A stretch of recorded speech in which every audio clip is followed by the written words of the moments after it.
नमस्कार दोस्तों, मैं तपन कुमार झा आप सभी का बहुत स्वागत करता हूं हमारे आज की वीडियो में। ये होने वाली बहुत तबाही वाली वीडियो, क्योंकि ऐसी वीडियो आज तक कभी इंटरनेट पे किसी यूट्यूबर ने नहीं डाली है। ठीक है ना। अब आपका सोचना होगा कि तपन भाई ऐसी क्या आज पढ़ाने वाले हो आपकी जो शायद इससे पहले किसी ने डाला नहीं। तो ये है हमारा डे 3 इनोमिनेशन का, जिसमें आज बात करने वाला हूं मैं इंटरनेट के ऊपर। आप बहुत सारे आप भाई बहुत बार आपने देखा होगा कि आईपी एड्रेस के अंदर लोग है ना एएसएन नंबर के बारे में बात करते हैं। एएसएन नंबर होता है, आईएएनए होता है। अब आपको पता तो चलना चाहिए ये एएसएन नंबर होता क्या है, आईएएनए होता क्या है, कैसे हम। अब जैसे मान लो एक ऑर्गेनाइजेशन है, कोई रिलायंस कोई ऑर्गेनाइजेशन है, एयरटेल कोई ऑर्गेनाइजेशन है, हो सकता है माइक्रोसॉफ्ट ऑर्गेनाइजेशन है। अब मुझे यह जानना है कि इस ऑर्गेनाइजेशन ने कितने आईपी एड्रेस रेंजेस रजिस्टर कर रखी है और क्या क्या इसके पास, क्या इस इंटरनेट के ऊपर कितने आईपी एड्रेस के चल रहे हैं अभी। अगर ये सारी डिटेल मुझे जाननी है तो भाई ये सब इंफॉर्मेशन कहां मिलेगी मुझे। तो बादू मैं आज बात करने वाला हूं मैं एएसएन नंबर के बारे में। एएसएन नंबर क्या होता है, आईएएनए क्या है, इंटरनेट असाइन नंबर अथॉरिटी, जो दुनिया के अंदर आईपी एड्रेस प्रोवाइड करने का काम करता है, वो क्या करता है, और एएसएन नंबर एक ऑर्गेनाइजेशन के लिए क्या कितना इंपॉर्टेंट होता है, और उस एएसएन नंबर से कैसे हम आईपी रेंजेस निकाल सके, और हम ये आइडेंटिफाई करें कि उस ऑर्गेनाइजेशन ने कौन कौन सी इंटरनेट पे आईपी रेंजेस रजिस्टर कर रखी है। हो सकता है कि वो जो सर्विस प्रोवाइडर यूज कर रहा हो कि एक सर्विस प्रोवाइडर में एक रेंज रजिस्टर कर रखी है, दूसरे सर्विस प्रोवाइडर में दूसरी रेंज रजिस्टर कर रखी है, क्योंकि माइक्रोसॉफ्ट का ऑफिस पूरे ऑल ओवर वर्ल्ड में है। ठीक है ना। तो अलग अलग ऑपरेटर्स होंगे, तो उन सब के अंदर उसने कौन कौन सी रेंजेस रजिस्टर कर रखी है, ये होता है एक्सटेंसिव लेवल पे पेन टेस्टिंग करना। रेड टीमिंग के अंदर आप इसको यूज कर सकते हैं, बहुत यूजफुल होने वाला है, बहुत तबाही होने वाली वीडियो को एंड तक देखिए और आपको मजा आ जाएगा। और ऐसा वीडियो अभी तक, ऐसा कंटेंट अभी तक इंटरनेट पे नहीं आया है जो मैं बताने वाला हूं इस सीरीज के अंदर। तो सब्सक्राइब कर ले चैनल को, ताकि ऐसे बेहतरीन कंटेंट आपके लिए आते रहे। उसके अलावा एक और चीज मैंने फॉर्म दे रखा है चैट बॉक्स में, जाके आप भर सकते हैं अगर आपको हमारे सामने 1-to-1 कोर्स करना है तो। चलिए ठीक है, वीडियो को स्टार्ट करते बिना टाइम वेस्ट करे। तो आज बात करने वाला हूं एएसएन नंबर। ठीक है ना।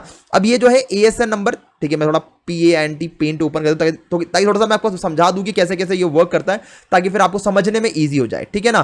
तो यहां पे एक है हमारा IANA, ठीक है ना, इसे बोलते हैं अपन इंटरनेट IANA, ठीक है ना, इंटरनेट असाइन नंबर अथॉरिटी। ठीक है ना। ये रिस्पॉन्सिबल होता है आईपी रेंजेस को डिस्ट्रीब्यूट करने के लिए। ठीक है ना। अगर आपको कोई भी बड़ी आईपी रेंज रजिस्टर करनी है तो आपको IANA के पास जाना पड़ेगा, उसको बोलना पड़ेगा भाई मुझे एक आईपी रेंज चाहिए, तो वो आपके हिसाब से, आपकी रिक्वायरमेंट के हिसाब से वो आईपी रेंज जो है वो आपके लिए रजिस्टर कर देगा। अब ये आईपी जब आप रजिस्टर करते हैं तो जरूरी नहीं कि आपको एक ही सर्विस प्रोवाइडर का आईपी रेंज मिले। हो सकता है कि मेरा ऑफिस अब इंडिया में है, थोड़े टाइम के बाद दुबई हो, आप लोगों की दुआओं से, ठीक है ना। उसके बाद फिर हो सकता है यूएस में हो, यूके में हो, अलग अलग कंट्री में हो सकता है हमारा ऑफिस। तो उस कंडीशन में क्या होता है कि यहाँ पे एक ऑर्गेनाइजेशन है हमारे पास, ठीक है ना। ये आपकी ऑर्गेनाइजेशन होगी, लेट्स सपोज कि ये ऑर्गेनाइजेशन होगी हमारी Microsoft.com, ठीक है, Microsoft.com, ठीक है। अब इसने बोला कि भाई तुम ऐसा करो, मुझे एक एएसएन नंबर असाइन कर दो। ठीक है ना। एक मिनट इसको करता हूं मैं थोड़ा छोटा, हाँ ठीक है। तो Microsoft.com ने बोला, ये एक सिंगल ऑर्गेनाइजेशन है, इसने बोला कि आप मुझे एक एएसएन नंबर साइन कर दो, ASN, ठीक है। एएसएन मतलब एएसएन नंबर नहीं, एएस नंबर असाइन कर दो, ऑटोनॉमस सिस्टम नंबर बोलते हैं इसको अपन। ठीक है ना। ये एक यूनिक नंबर होता है जिसके ऊपर जिसके अंदर रिकॉर्ड होता है कि इस ऑर्गेनाइजेशन को अलग अलग सर्विस प्रोवाइडर की कौन कौन सी रेंजेस मिली है। अब हो सकता है कि माइक्रोसॉफ्ट ने दूसरा बहुत सारे सर्विस प्रोवाइडर जो इंटरनेट पे चल रहे हैं, आपने देखा होगा आपके ऑर्गेनाइजेशन के अंदर, आपके कंट्री के अंदर अलग अलग सर्विस प्रोवाइडर आपके पास होंगे। ठीक है ना। तो इसने क्या करा, माइक्रोसॉफ्ट ने अलग अलग सर्विस प्रोवाइडर को यूज करा और उन सबसे उनकी रेंजेस जो है खरीद ली। ठीक है। तो ऐसे बहुत सारे ऑपरेटर्स आ गए इनके सामने। ठीक है। ये हो गया हमारा ऑपरेटर 1, OP1 कर देता हूं मैं यहां पे, ये ऑपरेटर 1 हो गया। ऐसे ही यहां पे OP2 आ गया, ठीक है ना, और ऐसे ही यहां पे OP3 आ गया, ठीक है, और ऐसे ही यहां पे OP4 आ गया। अब अलग अलग कंट्री में अलग अलग ऑपरेटर हो सकते हैं और उसके आईपी एड्रेसेस जो हैं इसने खरीद ही लिए कि भाई ये रेंज दे दो मुझे। ठीक है ना। हो सकता है कि यहां से कोई इसने 11 वाला कोई सीरीज खरीदा हो, ठीक है ना, 0/24 ऐसे कुछ खरीद लिया हो, यहां से कुछ इसने 130 वाली सीरीज खरीद लिया हो, 2030.0.0/24 ऐसे कुछ। तो इसने अलग अलग सर्विस प्रोवाइडर से क्या करा, इसने खरीद लिया। ठीक है ना। अब क्या है, एज एन पेन टेस्टर मुझे मिला है माइक्रोसॉफ्ट का वर्क कि मुझे माइक्रोसॉफ्ट के अंदर बग्स निकालने। ठीक है। तो आपने बोला था सर बग्स निकालने, तो कैसे निकालोगे, आपको तो पता होना चाहिए कि भाई उस ऑर्गेनाइजेशन ने कितने आईपी एड्रेस की रेंजेस जो है रजिस्टर कर रखी है। और ये बहुत बड़ा काम है, क्योंकि आपको ये चेक करना पड़ेगा अलग अलग ऑपरेटर में कौन कौन से आईपी रेंज रजिस्टर कर रखी है। समझ में आ रहा है आपको। तो ये थोड़ा बड़ा काम है। अगर आप माइक्रोसॉफ्ट के ऊपर अगर टारगेट है आपको और आप इनोवेशन कर रहे हैं उस ऑर्गेनाइजेशन के ऊपर, तो उस कंडीशन में क्या करना पड़ेगा, आपको चेक करना पड़ेगा कि क्या ये ऑर्गेनाइजेशन जो है ये किस किस रेंजेस को रजिस्टर कर रखा है और कौन कौन सा ऑपरेटर के पास है। तो एएसएन नंबर है ऑटोनॉमस ऑटोनॉमस सिस्टम नंबर जो है ये बेसिकली इसलिए काम आता है, ऑर्गेनाइजेशन को रजिस्टर्ड कर जाता है। और अगर आपको उस ऑर्गेनाइजेशन का एएसएन नंबर पता है, मतलब एएसएन पता है, तो उस कंडीशन में आप ये चेक कर सकते हैं कि उस एएसएन पे कितनी रेंजेस रजिस्टर कर रखी है और वो उसका इंटरनेट पे इंफ्रा होगी एक तरीके से, ठीक है ना। और ये असाइन कौन करता है भाई, ये हमारा असाइन करता है IANA, internet assign number authority.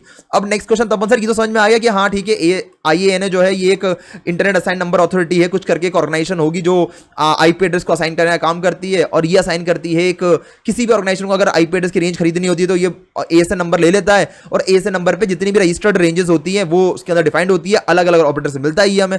अब इसे ढूंढे कैसे, हमें कैसे पता कि कौन सा एएसएन नंबर है माइक्रोसॉफ्ट का और क्या आईपी रेंज उसने रजिस्टर कर रखा, हमें कुछ नहीं पता। आप तो बताओ, स्टार्टिंग से बताओ, डिटेल में बताओ मुझे इस चीज के बारे में। चलो चलो ठीक है, डिटेल में बात करेंगे, प्रैक्टिकल के बारे में बात कर लेते हैं इसके बारे में। उसके लिए वीडियो को लाइक कर देना, कोर्स करना है 1-to-1 फॉर्म दे रखा है चैट बॉक्स में, जाके भर देना। चलिए ठीक है, अब पहले क्या करना है आपको, पहले काम करना है भाई, मुझे बहुत कुछ नहीं पता तमन सर, मैं तो बिल्कुल बिगिनर हूं, मैं तो सीएमडी भी नहीं जानता, ठीक है ना। तो मैंने सीएमडी ओपन कर लिया, यहां टाइप करना है पिंग करके आपको टाइप करना है microsoft.com, ठीक है।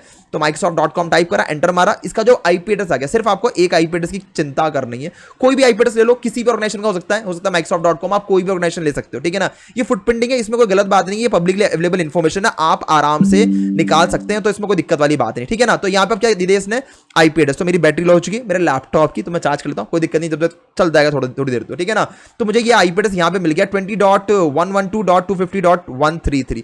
तो ये आईपी एड्रेस आ गया। अब मुझे करना क्या है, मेरे पास आईपी एड्रेस है, तो अब मैं क्या करूंगा, मुझे इस साइट पे जाना है, ये बहुत बढ़िया साइट है, दिख रहा होगा आपको यहाँ पे bgp.he.net, ठीक है ना। इसका नाम लिख लीजिए आप, लिख लेना आप, और ये पेन टेस्टिंग के दौरान आप यूज कर सकते हैं, लेकिन अगर आप फुटप्रिंटिंग कर रहे हैं, इनोवेशन कर रहे हैं, तो बहुत अच्छी साइट है ये bgp.he.net, ठीक है। यहां पे जाने के बाद आपको जो आईपी एड्रेस आपको यहां से ऑब्टेन हुआ है वो आप यहां पे जाकर टाइप कर देते हो 20.112.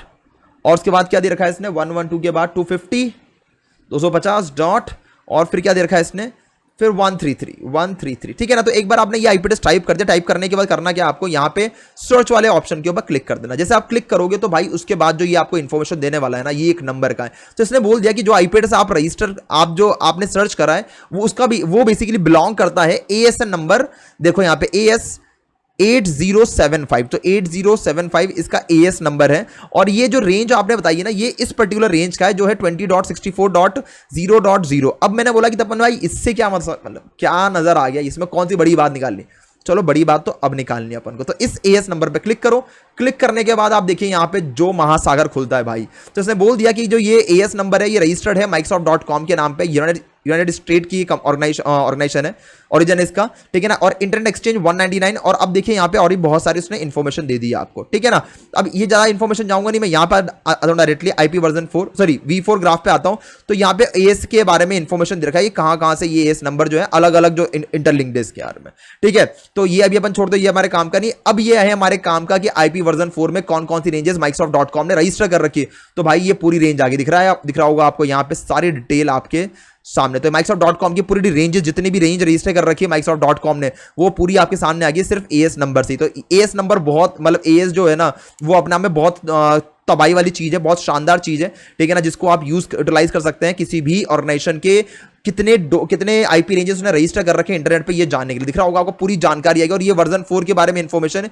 Even if you go with version 6 information as well, मतलब वर्जन 6 के बारे में पूरी डिटेल दे दी इसने कि वर्जन 6 इस ऑर्गेनाइजेशन ने क्या क्या रेंजेस रजिस्टर कर रखा है। और इतना ही नहीं, ये बहुत बढ़िया एक और जानकारी देता है आपको। आप डायरेक्ट हुइस पर आए, और हुइस पे मैं उसके बारे में इंफॉर्मेशन निकाल पाऊंगा जिसने इसको रजिस्टर करा है, ठीक है ना।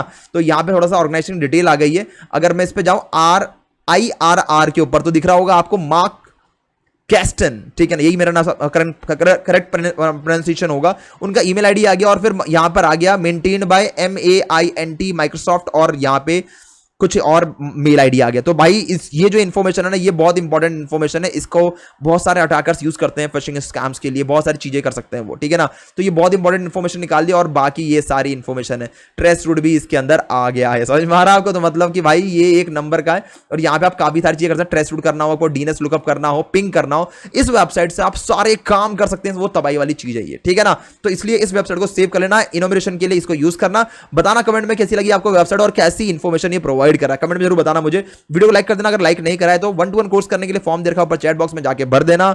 और फिर मिलते हैं नेक्स्ट वीडियो के अंदर। इस वीडियो के लिए इतना ही। Thank you, bye bye, good night, शब बखैर। मिलते हैं नेक्स्ट वीडियो में। जय हिंद, जय भारत।